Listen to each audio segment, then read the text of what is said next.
Hey, everybody, welcome to episode 12 of The Geek Perspective. I am your host, Roy, and on today's show, we are just reviewing The Dirt, the Motley Crue biopic. And in the news, is The Walking Dead leaving Georgia? So, first off, I want to say I apologize for this late start for the show today. It's almost 5 o'clock. We usually start at 4:30. But we were having some major issues with audio, video, probably anything you can imagine. I was ready to kill somebody. But anyway, I want to thank my co-host for being patient. And how you guys doing today? I'm good. Better now that we're live. Yeah, it took forever. Jesus. Yeah. Man. So I really do think my mixer, which I used for the audio for our show, I think it crapped the bed. That's what I'm thinking right at the moment. But we'll find out later. But we want to get this show done for our loyal fans. So how you guys doing today? I'm doing really good. I mean, yeah, sound issues aside. Sorry, guys. I know Roy just apologized. I'm still having sound issues, but yeah, we're going. We go back and forth between, having an echo and sounding really hollow. So we apologize. Hopefully we'll get it rectified as the show goes on, but bear with us, guys. To no sound at all at one point. Yeah. Jesus. No sound at all. Couldn't hear anybody. We had to change setups. We need to hire an audio engineer. Yep. We gotta get an IT guy. All right, let's jump into this news real quick before we jump into the review. And I talked to you guys about it earlier. This might turn into a possible rant, just to give everybody a heads up right away. But several studios are reconsidering filming in Georgia if their abortion law takes effect. Now, some people are probably going to say, here we go again, talk about the abortion law. But this could have big ramifications for Georgia. They have some major studios filming down there, like Warner Media, AMC, Disney, Netflix. They're all considering pulling out. And just so we know, and everyone in Georgia knows, they can blame the Republican governor, Brian Kemp, for this. And if this does pass, if it gets enacted, it will be January 2020. And it will be known as the heartbeat bill that's basically going around the country right now. And they're trying to ban abortion if people are under a rock and don't know what's going on. And they're saying, basically the law states, if you hear a fetal heartbeat as early as 6 weeks into pregnancy. And just so everyone's clear, no, not all women know they're pregnant within 6 weeks. I think we all can agree on that. Yeah, and just to kind of clarify too, the science isn't 100% on this whole the whole heartbeat thing. There's still a lot of science that at that early on that calls it an embryonic flutter, not a heartbeat. Just throwing that out there. Man. They'll probably change it to the heartbeat - flutter bill to appease that. Yeah, well, exactly. Whatever, and I'll get more into it. Whatever gets them the bill. Right? Yeah. I mean, it's keep going, Roy, and I'll get into it as we continue, as you keep going. Sorry. No, that's fine. Basically, it's going to go into effect except for cases of rape or incest. And unlike some other states, they have totally banned it. Didn't matter if you were raped, incest didn't matter. You couldn't have an abortion. But at least they're doing that, which I don't think is much consolation. But it has to be reported or a medical emergency. That's the only way you can have an abortion. Now, Warner Media is currently filming The Conjuring 3 in Georgia. And they're supposed to start Suicide Squad 2 there pretty soon. And they released a statement, which we're not going to read. If you want to read it, you can go to screenrant.com, and it'll give you the whole story. But basically, if if this highly restrictive legislation goes into effect, they're going to be reevaluating their activity in Georgia. This is the AMC Walking Dead have released that statement. So even The Walking Dead, if this goes through, could potentially pull out of Georgia, which they must be a huge moneymaker for them. They have to be. Must make them tons of money. And then you have director and producer J.J. Abrams and Jordan Peele. They've pledged to donate profits from the first season of the series Lovecraft Country, which is also being filmed in Georgia. And they're going to give money to the ACLU and the Fair Fight Georgia, who are fighting the abortion bill. But we're seeing now that this crazy, insane abortion bill is just not affecting people financially, and not in a good way. But people in office don't care about that. All they care about is making their money, their greediness. But if I don't care what side you're on.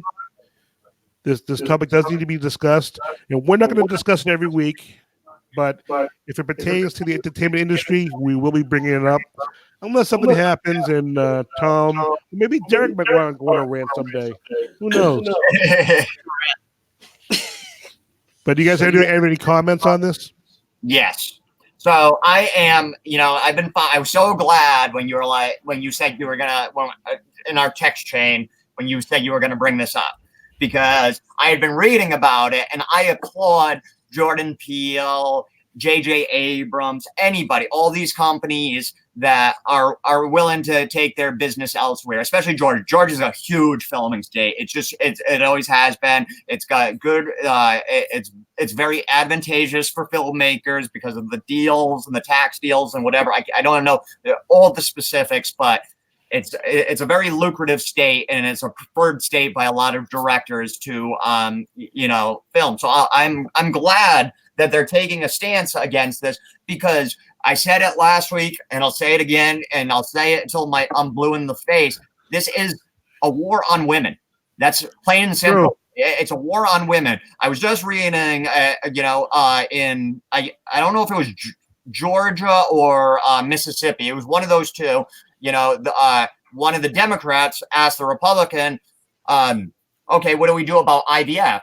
Where women have to get the IVF to get pregnant. You know what I mean? Get the and that's because it deals with the fertilized egg. So his question was valid, and the Republican goes, "Oh, well, the woman's not pregnant, so that doesn't count." So it's all about the pregnancy. You know what I mean? Right. It's right there. You're showing that it's all about having control over the pregnant woman, and it's just disgusting. So I applaud these guys, because something's got to be done. We're going back to the dark ages. This is just this right-wing coup, and it's like 8 states now all of a sudden. 8 states are enacting this. Thank God for the judge in Mississippi that is blocking it and stuff, and being like, this is not right, because it's not right. And then just finally, it's just you were talking about how Georgia is allowing them for rape and incest, but these other states aren't. Right. Okay. So you mean to tell me one of those fuckers, these Republicans that passes through, their daughter gets raped? Now, mind you, even worse, gets raped by an uncle. He impregnates her. You think they're gonna make their child go to full term and have all those issues? If they're living in that state? Absolutely not. No, they're gonna, bring them out of state, get them an abortion. So, like I said before, when I first discussed it, there's no foresight in it either. This is just a way of controlling women to set us back. And, these Republicans, there's a lot of people talking about the quote. It's like when the Sudan dictator overthrew the previous government, is said, if you want to break the men, break the women first. And that's what they did. They started putting women to death, put them in slavery, blah, blah, blah, kill, whatever it was. And then boom, then the men collapsed, and then the dictator came into control. And that's all this is. This is a ploy for power. So I digress. I could go on for days. So, but No, you're not wrong. Bravo to anybody that is, that they're going to take their ball and go, because this is just shameful, Shame. Shame. Shame. It's fucking embarrassing. So, All right, Derek, get to the rant. I want to see Derek on a rant once. Just once. I don't think that's gonna happen now. But I do think they said can't think of her real name right now. The girl that plays Sansa Stark, Dark Phoenix. Turner. Yeah, I think she was saying that she refused to film in these scenarios, but it was also pointed out, I think, that they did film a little bit of Game of Thrones in places where these laws were in effect. So I'm wondering if this was before she had the opinion, or she was just unaware of the situation, or if they're gonna say like she went against what she said or whatever. I don't know if you read that. No, I didn't. I didn't either. That's the thing. I saw the Facebook article, but I didn't remember the source. So wait a minute. So Sophie, she said what? She was like Jordan Peele or whatever, and all those other people that are going to back out from filming in these states for enacting these laws. Yeah. However, during Game of Thrones, they did film in countries where these laws were in effect. So I don't know if that was unbeknownst to her or before she had like a real opinion on this. Okay. So they could say, well, you say this, but you filmed it here anyway. Maybe a little repercussion for that. I don't know. Yeah. I mean, yeah.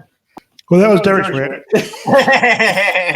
That was a rant by Derek. That's about as good as we're going to get with him. Feel the fire in his belly. Feel the fire. I mean, I just feel like, the woman should have the final say. It's her body. It's whether or not she wants to abort the baby, or whatever you want to call it, fetus, whatever. Shared decision. Nobody in the country should care between her and her doctor. Exactly. And on top of that, old white men that should not be making decisions for women. I'm sorry, 70-year-old white men, should not be making decisions for women. Or anybody for that matter. Yeah, really. They all. I'd love to get all those fuckers out of there.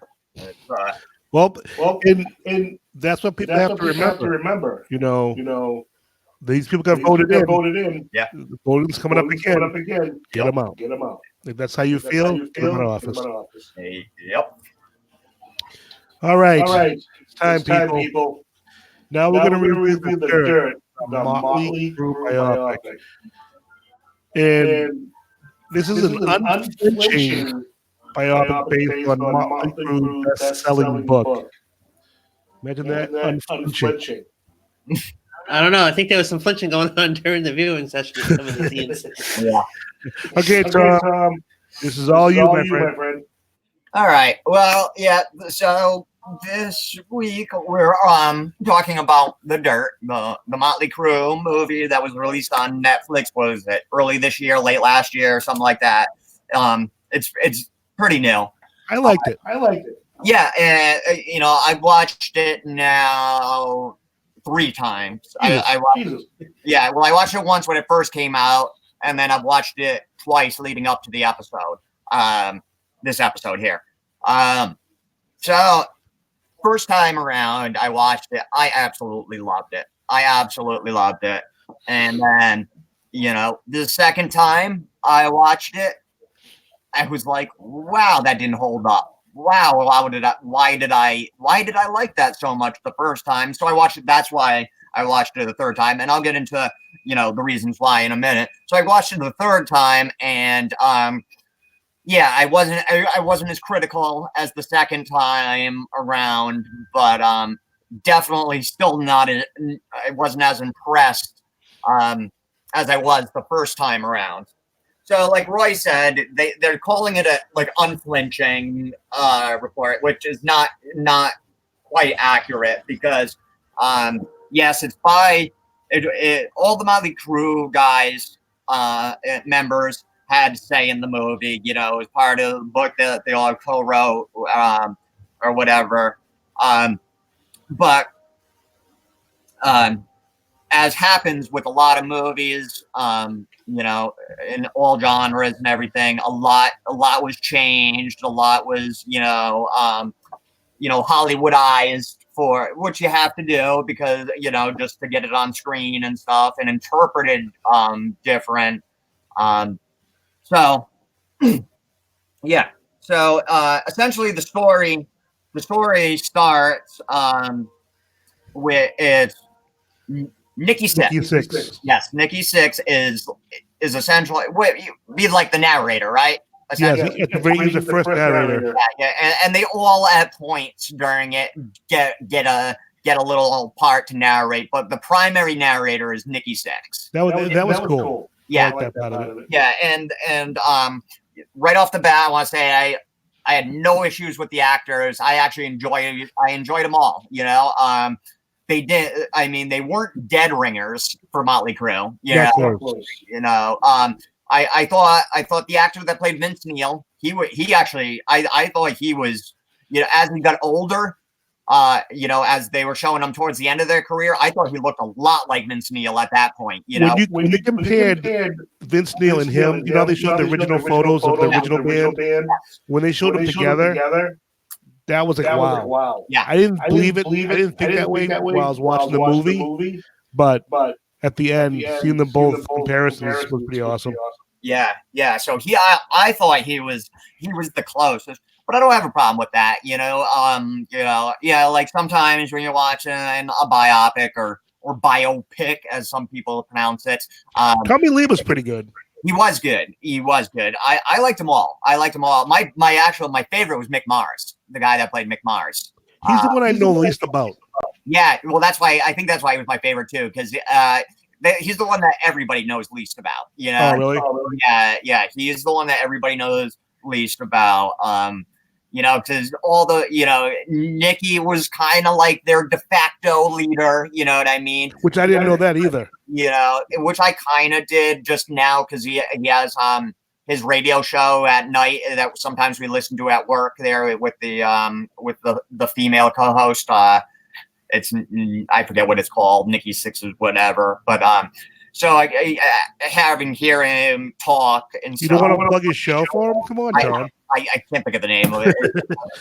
do the next episode. He'll have the name for you. Yeah. So Nikki as the de facto leader. You have Vince as the lead singer, which is, you know, that's very important in itself. You have Tommy as the kind of the fun-loving goofball, you know, young guy, and then you have Mick Mars as the surly sort older guy, which I the group. I didn't know he was that much older than the guys. Like the fact that like when they first met him, they're like, "Who's this old dude?" Yeah, you know what I mean. And like I didn't know that, so that was kind of cool. But I thought the actor was really great at just like playing Mick there, you know, because he just played that sort of surly, salty guy, you know. But I got salty when they called the '80s the worst decade ever. That was my decade. Decade. I grew up in the worst. Not the worst. It was the worst, but it wasn't the worst. Yeah, it was. Decade. I like the '80s. I liked it. But yeah, so that's those are the actors, and then the story is just about them. It's them forming and getting the record deal, and then their build to success. They're during their rise, but some of the speed bumps that they hit along the way, and then it talks about their eventual, you know, breakup, decline, you know, sort of falling out, and then at the end, correct me if you jump in if you don't feel the same way. Kind of had that feeling of redemption, At the very end. Yeah, So, I remember that last tour in 2015. Oh, do you? I actually remember that. Yeah. Okay. I mean, I was never a huge Motley Crue fan because it's like, oh, they're metal. No, they're here. They're a hair band. The last performance, I think, the New Year's Eve, that was on TV. I think. Oh, really? So I'm pretty sure I saw it either that or I saw it on YouTube later. But I know I saw that the last performance. They put that midnight is like the last song. I don't even remember what song it was, but I remember seeing it. I don't know if it was live or on YouTube or what have you, but yeah, I remember seeing it. I mean, I get up in the morning, get ready for school, put on MTV. Chances are, who are you going to see? Motley Crue. Yeah, Smoking in the Boaz Room, or Yep. Dr. Feelgood, or Love Dr. Feelgood. all those. I mean, like I said, I wasn't a huge Motley. Like, I wasn't big into hair bands. Come on, Tom. I can see with big, long. I had long hair, not super long, but long. My hair actually grows out like an afro. Hey, your brother. Oh yeah. My mom was. I'll show you pictures. You'll get a kick out of it. My hair was like out to here, back. Like I would grow it out, dye it weird colors, and That's stuff. awesome. I'll show you guys pictures sometime. What was that? Oh yeah, so I wasn't big here. I mean, like I said, I'm a child of the '80s. And but like my favorite, a little obvious. I like punk music, but like sort of mainstream bands that came out of the '80s. I was like a Guns N' Roses type guy. So, and people argue that they're hair band, but they're not really. If you really listen to their music, they're a lot different than a Crue or a White Snake or Skid Row. They're all hair bands. No, I agree. They all, I mean, all the ones I just named were, but there was a different feel and a different different feel. It was. I disagree. Feel the Guns N' Roses. You can disagree. That's fine. I'm just telling you, that's my opinion. What do you do, Derek? Same thing with Metallica. Sorry, the '80s music, not my genre. I know all the bands that you just Anything your genre? So I mean, that's my '90s music. So anything '90s and to now, I would know. New edition. Is the other band Blackstreet Boys over there? Backstreet Boys, NSYNC. But yeah, no, that's my opinion, but whatever. So yeah, overall, pretty good movie. Like I said, it's just pretty straightforward. It's just, it's like their formation to their retirement is the story and everything in between. And we'll get into, some certain things. So I said what I felt about the movie. What did y'all think? Good, Derek. Give us your point of view, because I know you have a lot to say. I mean, I like the movie. I never listened to Motley Crue, so I learned You a will lot. now, won't you? Huh? Now, won't you? Yes, That's a no, good song. Motley Crue. I know some of the things they went through. I didn't know they toured with Ozzy Osbourne. Didn't know Ozzy Osbourne had blonde hair. Yeah. At one point. 80s the greatest decade ever. But I mean, I feel like they sum up like the '80s bands, just sex, drugs, rock and roll. Oh, Rock and roll in general. For sure. Yeah, that's true. That's actually a really good point, Derek, that like when you hear that catchphrase of sex, drugs, and rock and roll, Motley Crue pretty much epitomizes that. They do. They're the sex, drugs, and rock. You know what I mean? They mentioned it in the movie. They have the manager there that they get, the real one. Yeah. And he's saying all these people that he's represented, and he's saying like Motley Crue, it just like blew him away with the shit that they pulled. Yep. Yeah. Oh yeah. So what'd you think, Bri? That sucked. No, I actually liked it. Yeah. I've been planning on watching it for a while. When you decided to review it, I said, "Well, this is a good time to watch it." Because I was going to watch it. I was like, "I'll watch another point." So I know the band. obviously not personally, but I followed the whole career, and I thought it did it justice. I thought it was a very good movie. I liked it a lot better. I'm not a biopic person per se, but I think it was a lot better. I do like that they broke the fourth wall quite a bit. Yes. Yeah, Like when they broke it to answer a question, you were like, it was the question that you were thinking. Did it happen? Yep. All right, I got to you guys. Do you guys have any favorite quotes in the movie? Oh yeah, God, there was one. Why didn't I write it down? Because it's funny you say that, because when I heard him say it, I was just like, oh yeah, I got to talk to Roy about that, and then I can't remember. Mine was don't leave a girl without you ever, because they will F her. That was the greatest comment. I'm like, dude, you know that. You know, like, why would you ever do that? You know? Yeah. And I also love Nikki Sixx, his retrospective of like him thinking Vince Neil screwed the whole band over when he realized it was actually him that was messing up the band. Yeah. You know, little spoilers there, sorry guys. But well, it's not really a spoiler because you just look up that stuff off the internet or read the book. Yeah. True. Yeah, I'll screw you guys. And that was kind of cool. I never knew Vince Neil wasn't in the band that replaced him. I didn't know that part. The Tommy Caraba guy. Yeah. Okay, yeah. I don't remember that at all. That was very short-lived. I kind of remember when it happened, and it went over like a lead balloon. Yeah, people were not feeling that at all. And now, I mean, that's kind of to be expected. You're a band for how long, and then you switch lead singers. Okay, it's happened. Van Halen, it's happened.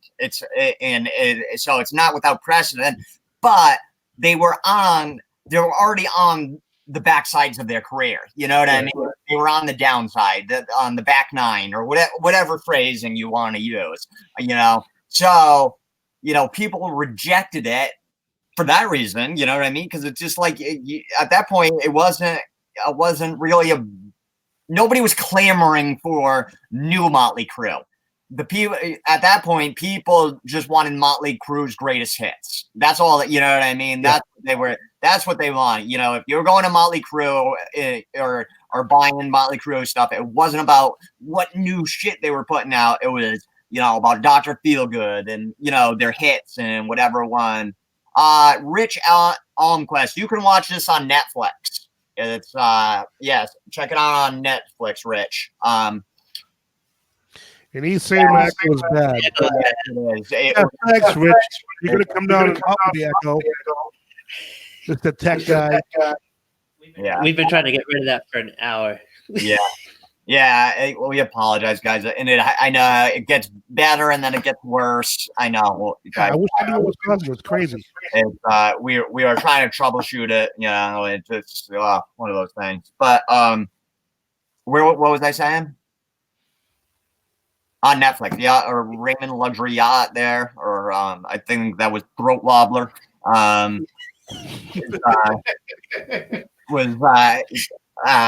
thought Raymond had a question about comic books. Hi Sana. So anyway, I forget where I was. Yes, I think I was talking about, that's why, with the new band member, they were on the back end of their career. So that's why people kind of rejected that. So, so getting into the movie, like I said, it kind of starts with Nikki Sixx and their formation, and which is cool. It's always cool to see how a band forms. But this second time around, the point that I was the second time around, which was the viewing that I was very critical of the movie, I had a problem with this because it was like they made their formation seem like, hey, we got to start a band. 2 days later, boom, we're a band making really good music. So it was very, very, very condensed. And I understand it's a movie and stuff like that, so you can't show everything. But man, it was just like, they put up signs, and then the next day they're a band with a lead singer, and everything like that. And it was just like, I would have liked to kind of see the struggle a little bit more, you know what I mean? Or just to feel a little more real and authentic, because I know what you mean. It didn't seem hurried and just like, it seemed a little rushed. Yeah. Like they were getting to that big stuff, into what happened behind the scenes, more than telling the actual story of the band. Yes. And so that was my problem there. So, essentially, it was, it's Tommy and Nikki, and then they have a friend, Nikki Sixx, and then they have a friend. Mick Mars sees the flyer on a telephone pole, goes in there, and they start playing. They're playing. Tom, you forgot somebody. Oh. They got the blonde dude, the first guitarist. I'm talking about him right now. No, the first one, the blonde guy. The guy that was already there. Yeah, I was just about to talk about him. The hippie guy? Yeah. Okay. That guy, oh, man. Okay. So, again, to read, it was Nikki, Tommy, and a third guy. He was blonde, he was chubby. If this clown, the third guy that I mentioned before, yes, he was there, and he was the hippie guy. Yes, whatever you want to call him. There was a third guy there. I didn't call him that. They did. And Nick,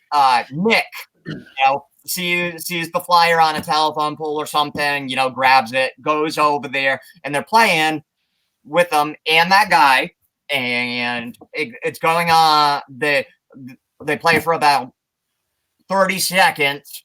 Mick stops, and this guy is shit. Their friend, the third guy that we're talking about, he's got to go, and the guy's friends with Tommy and Nikki, but Nikki looks at Mick and just goes, "Well, tell him." So Mick, being Mick, doesn't care. He turns to him, just like, "You got to go."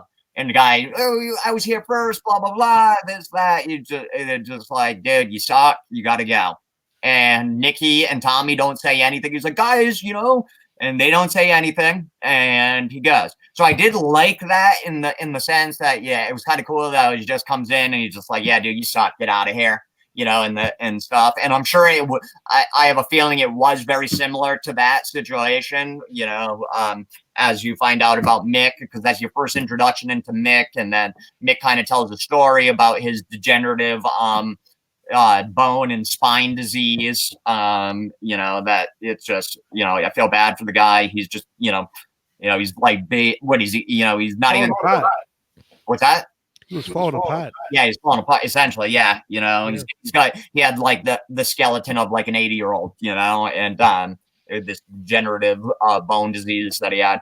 So now they got the three. They're they start to write music. All of a sudden, they have a bunch of songs written, because a day later they're like, "We need a lead singer," or even that day they're like, "We need a lead singer."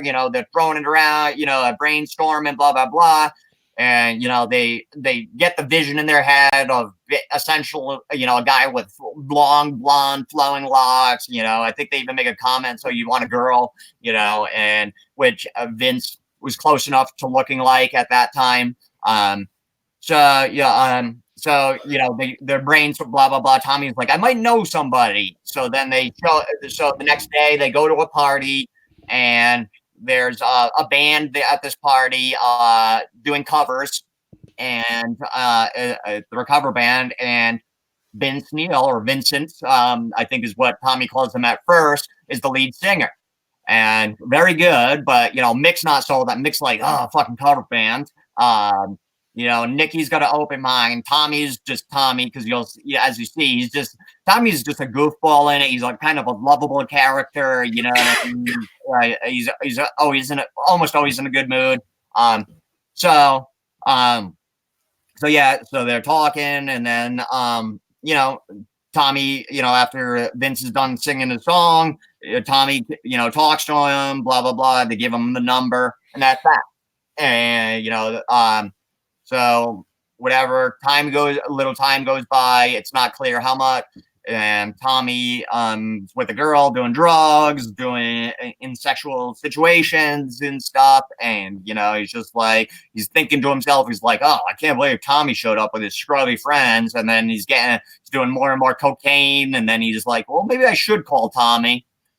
So he calls Tommy. They set it up. He shows up.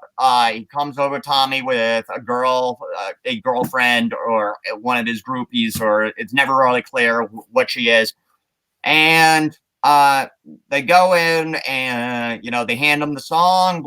They do a cut. He tries it once. They kind of stop, and then they start up. Nikki gives him a couple notes, and they start back up again, and all of a sudden, second try, it's a masterpiece, and it's a fully formed radio song that's ready to climb the charts. Their second attempt, even the girl stands up and she's like, "Holy shit, this is amazing!" Yeah. Which I kind of did like that whole thought, like, "Oh my god, I haven't heard anything like this before." That was in the preview, actually. Yeah. So that was pretty cool. I did too. I thought that was cool, but again, my problem again, the time frame. It's just like, you mean to tell me your first song was a hit? Roy, that next to your name, the microphone has an okay. There it goes. I didn't know. I didn't know. I just noticed. Yeah, I was doing it on purpose. Okay. I just noticed it. So yeah. So that's with it, Tom. So yeah, that's my problem there. So that it's super quick. Like their first song is, becomes one of their biggest hits in a year. It doesn't show them, doing anything. It's just like instant chemistry, instant, just instant. They're just great. So whatever. So boom. I'm gonna try to condense this as much as possible. So now they're starting to play local gigs, and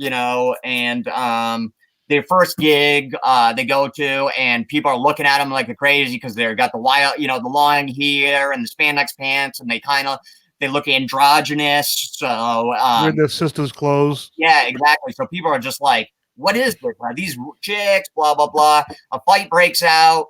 Motley Crue, kicks some ass and shit, and people just go nuts. Yeah, I don't know if I buy that either. Yeah, I because some of those guys were a lot bigger than them, and so. Well, even when people started clapping, I'm like, yeah. I remember the A's. I'm like, I don't think I would have clapped. I'm like, whatever. It's action with a guitar, though. Yeah, but that is true. That is true.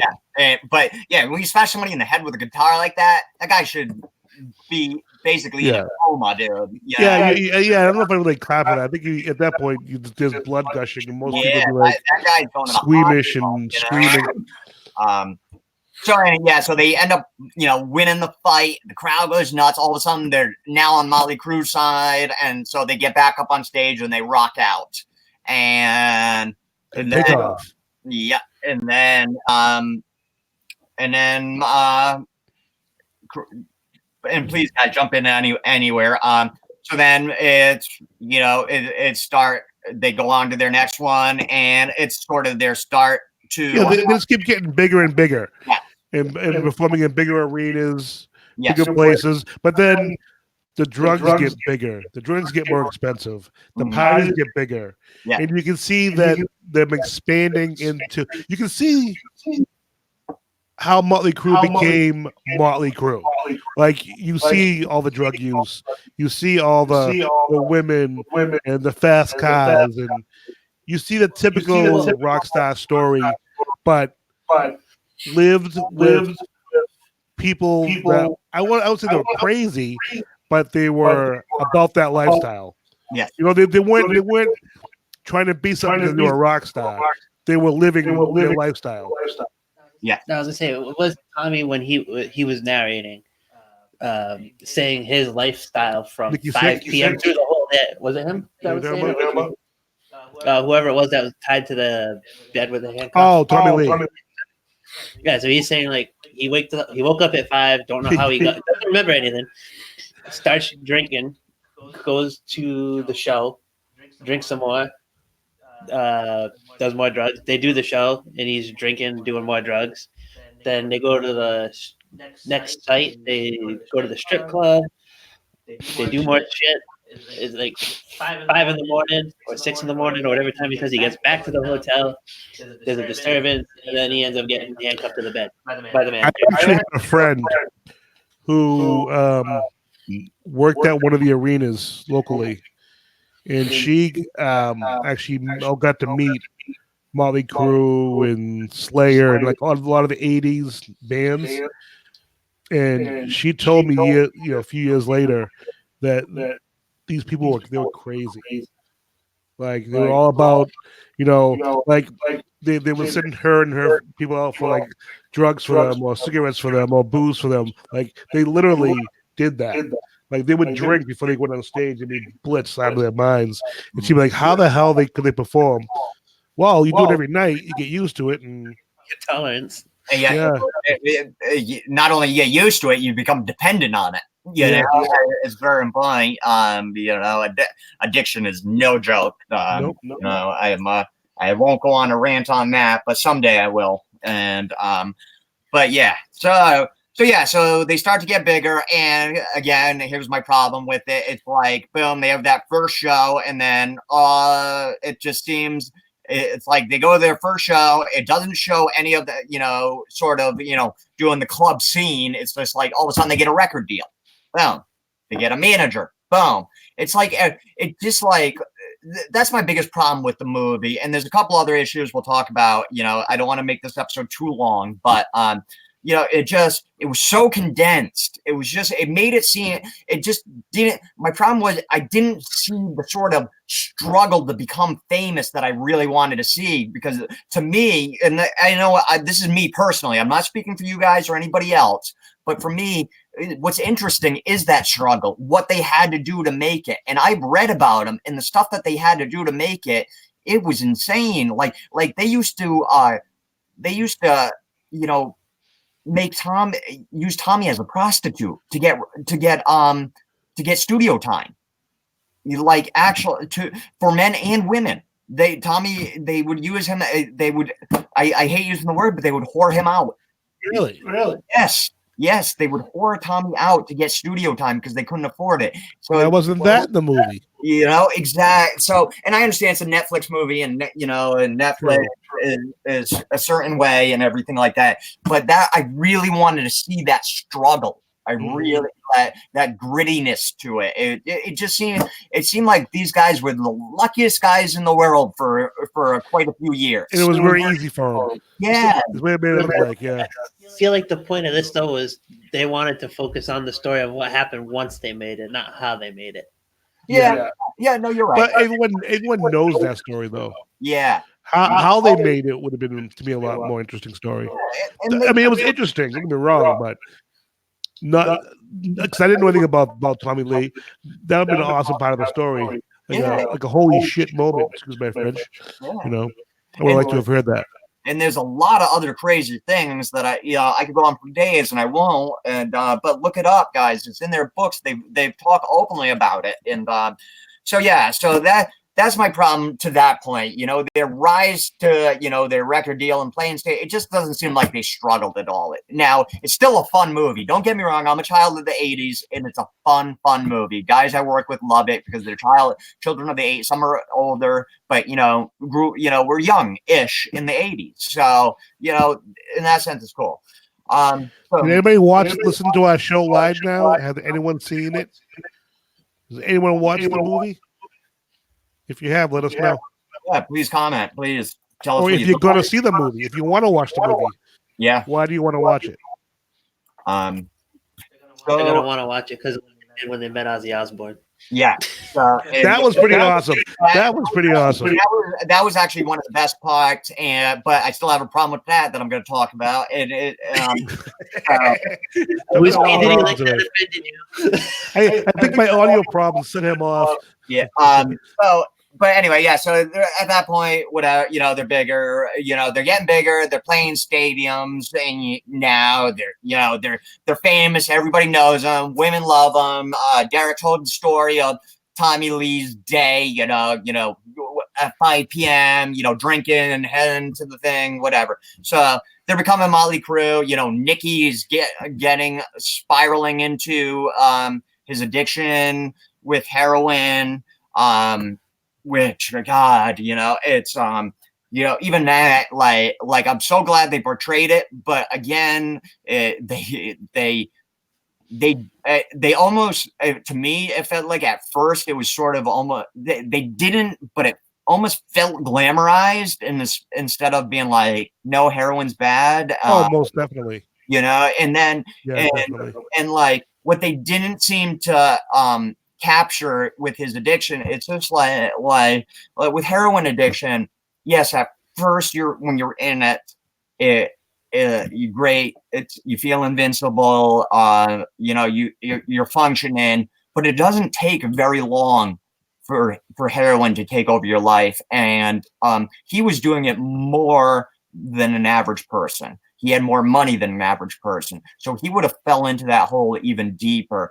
Because after a short amount of time with heroin, guys, it becomes a chore. He died like several times.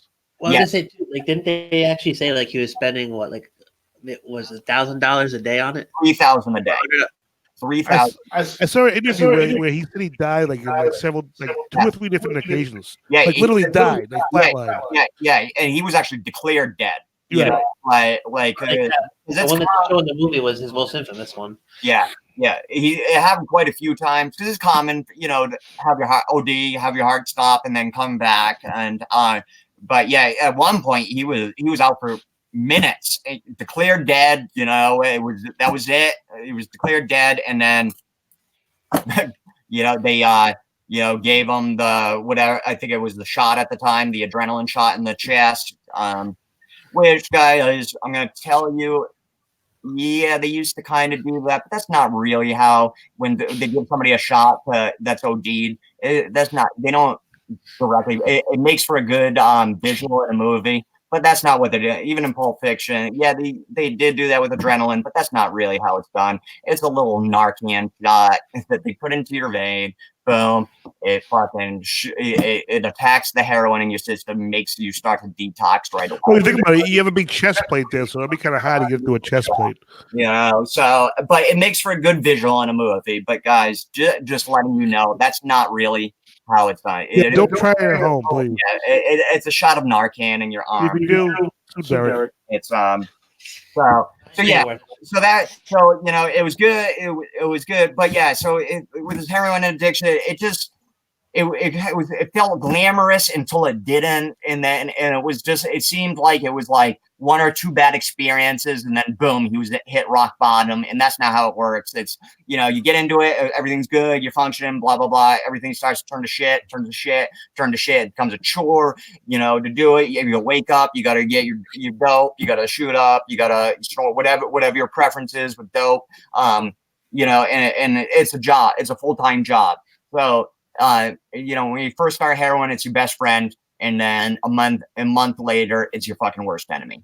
And that's it. And that's just, I'm just being honest, guys. And so I didn't feel like they portrayed it well, but I'm glad they touched on the heroin, and I'm glad that at the end of it, they were done glamorizing it and showing that it was bad and stuff. I wish they would have shown the struggle a little more, and then afterwards, it was good to show kind of his somber mood, because that's what happens after you become clean. It's not like the world is rosy and stuff. Now you know what the world has to offer and whatever, and it doesn't make everything better, So anyway, so there's it's got the heroin addiction, and then what happens next? I forget where I was.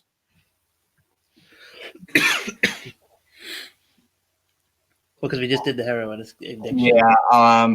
But what did we just mention before that? And I was gonna go there and. Okay. So they're on tour. Blah blah. I showed the heroin addiction. They're on tour. They're on tour with Ozzy. Ozzy even makes a comment about heroin. And then it shows the infamous. Ozzy comes out. He's got he's got a dollar bill in his butt crack, and talking to other guests at the hotel, telling them to take the dollar out of his butt, and then he walks up and he's talking to the Motley Crue guys, tells them the dangers of drugs and how they ruin you, but then a minute later it goes, I fancy a line. And they're like, oh, we're all out of coke. And then he's like, you didn't hear me. I fancy a line. And then there's a line of ants on the ground, and he gets down on all fours and snorts up a line of ants. Everybody's going nuts. And, like the Motley Crue guys are going nuts. Oh, that's crazy. Tommy thinks it's great. Mick's kind of disgusted. Nikki's just in awe because it's Ozzy.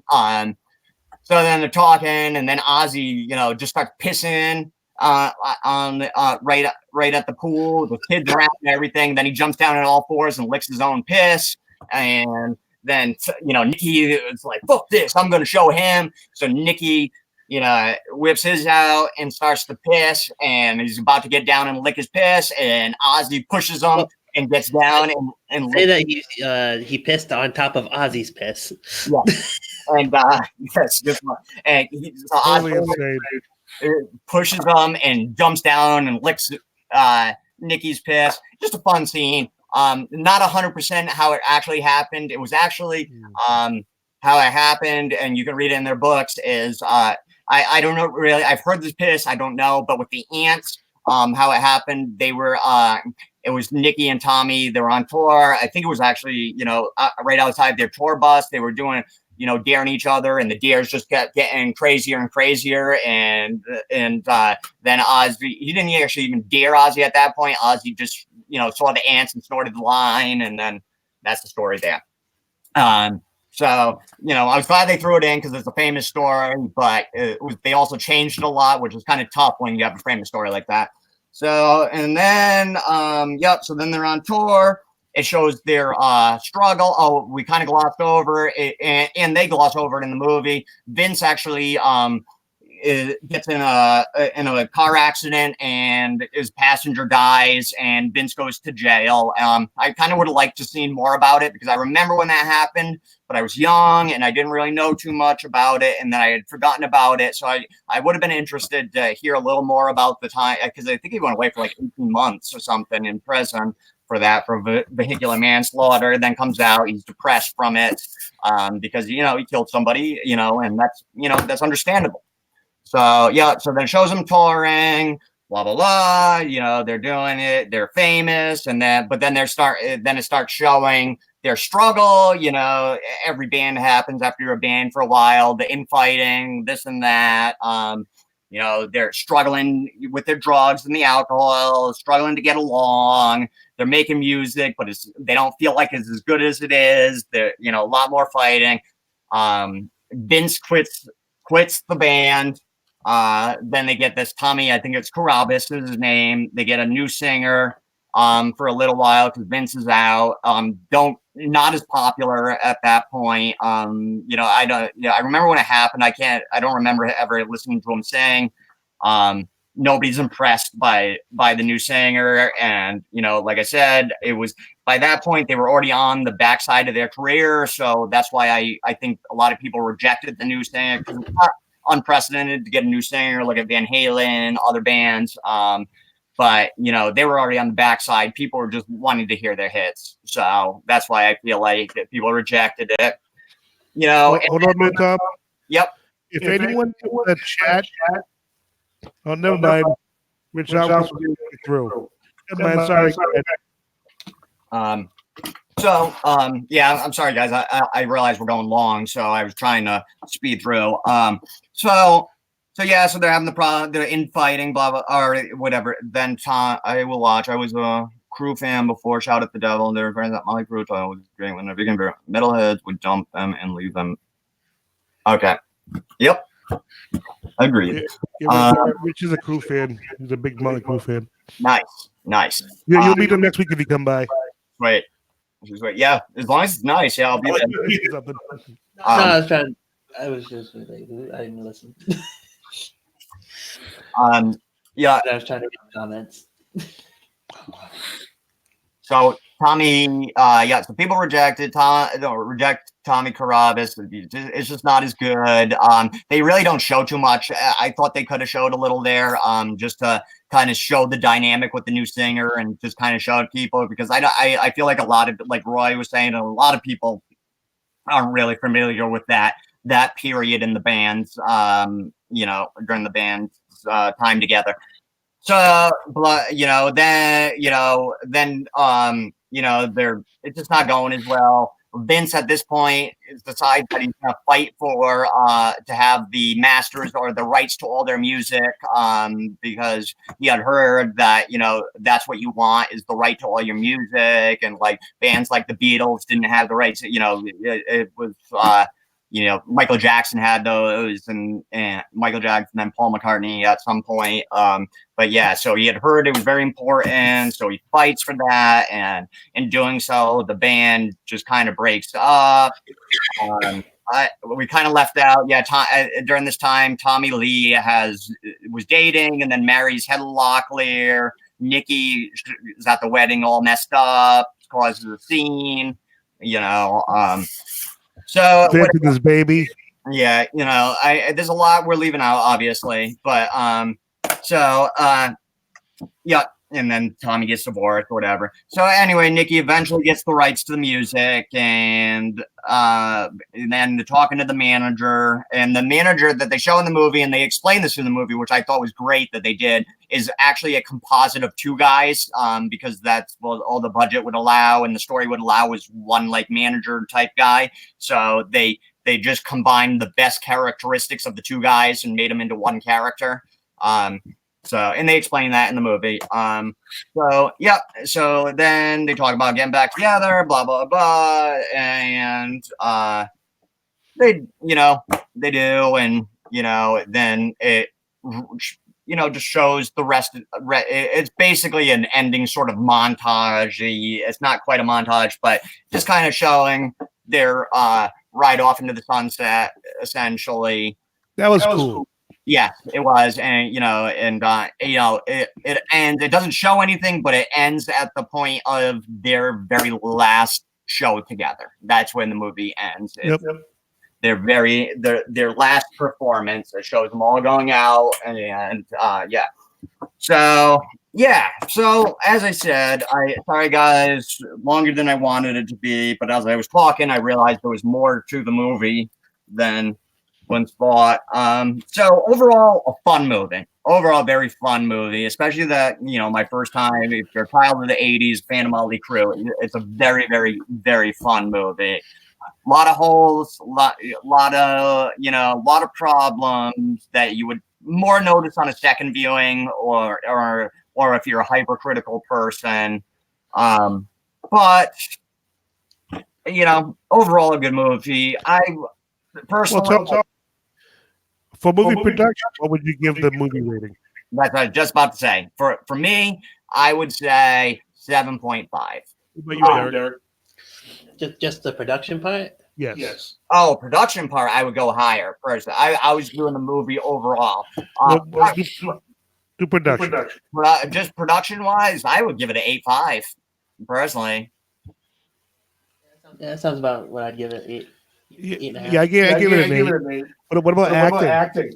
Derek? The acting was pretty good. Again, I didn't watch Motley Crue, so I have no idea how close they actually acted to themselves.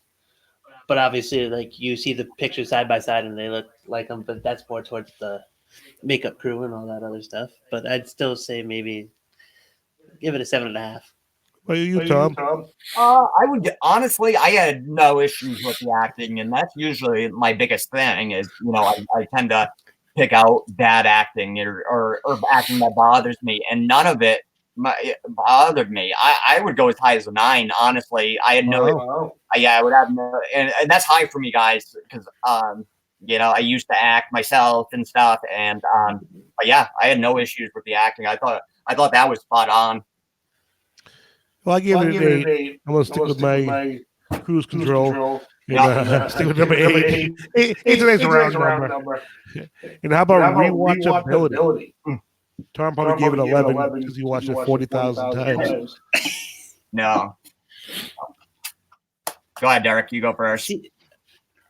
Well, to me, that's like if you like the Motley Crue, obviously you're gonna watch it over and over again because it's like you're watching their songs and you're watching their life. So rewatchability, I'd probably give it a 7. I don't know if I'd rewatch it though. Why would you give it a 7?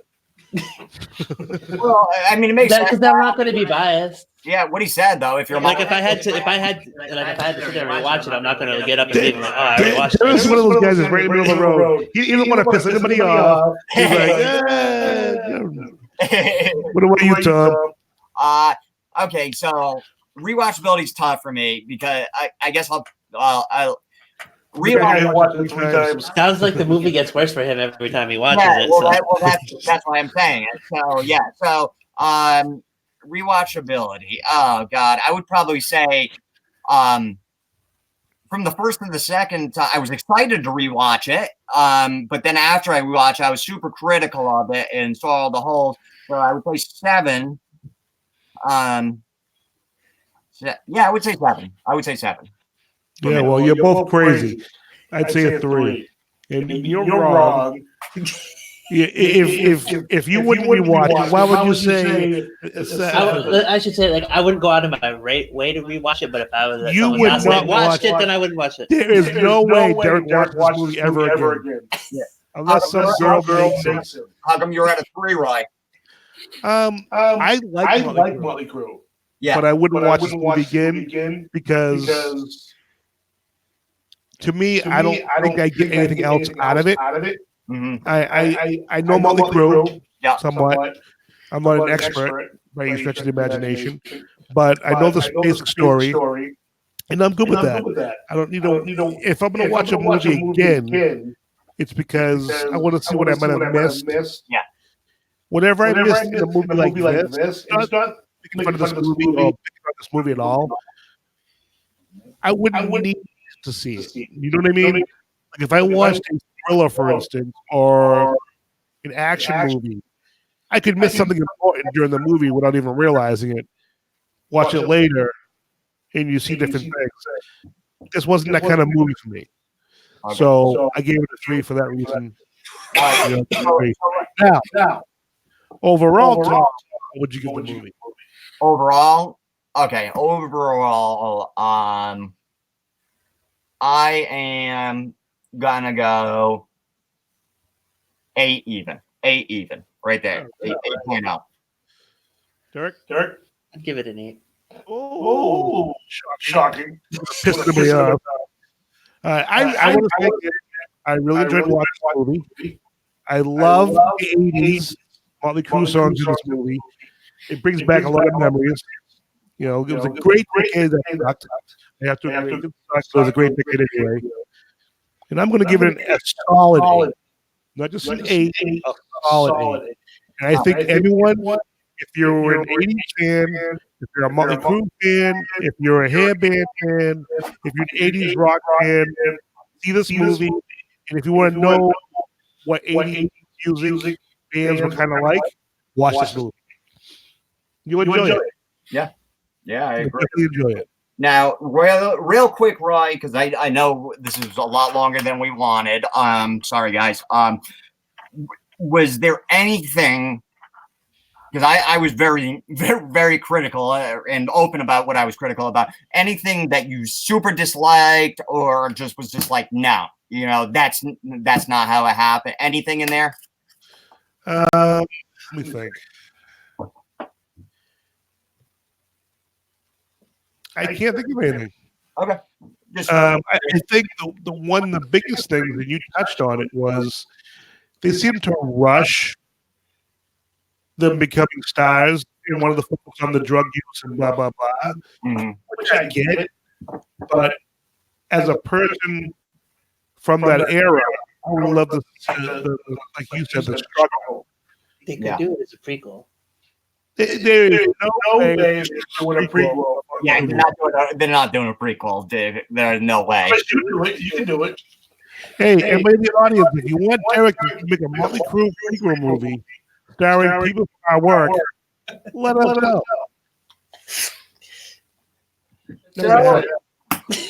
But I do want to say up from before we forget, there will be no show next week. To all our live viewers, I know you've been very disappointed, but unfortunately, there will not be a show.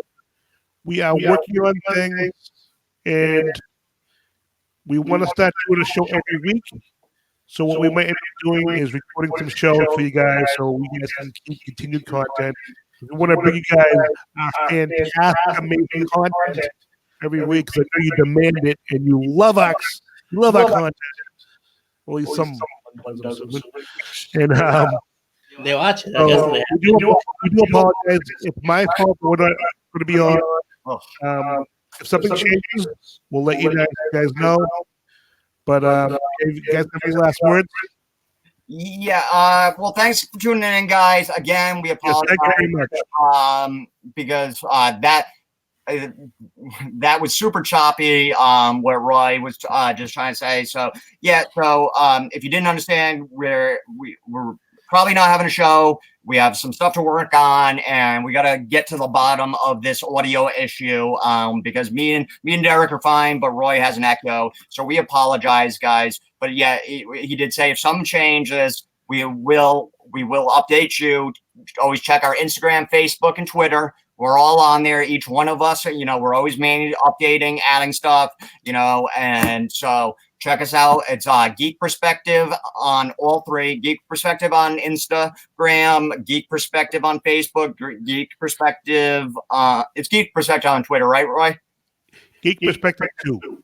That's right. Geek Perspective 2. So at the end, instead of an E at the end of perspective, it's a 2.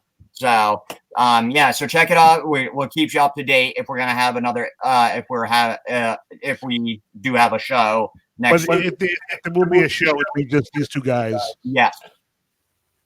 So all right, guys. So thank you guys for listening. Tune in 2 weeks. I promise we'll be back. And until then, be safe and enjoy the rest of your weekend. And don't leave your girl with Motley Crue. Ever.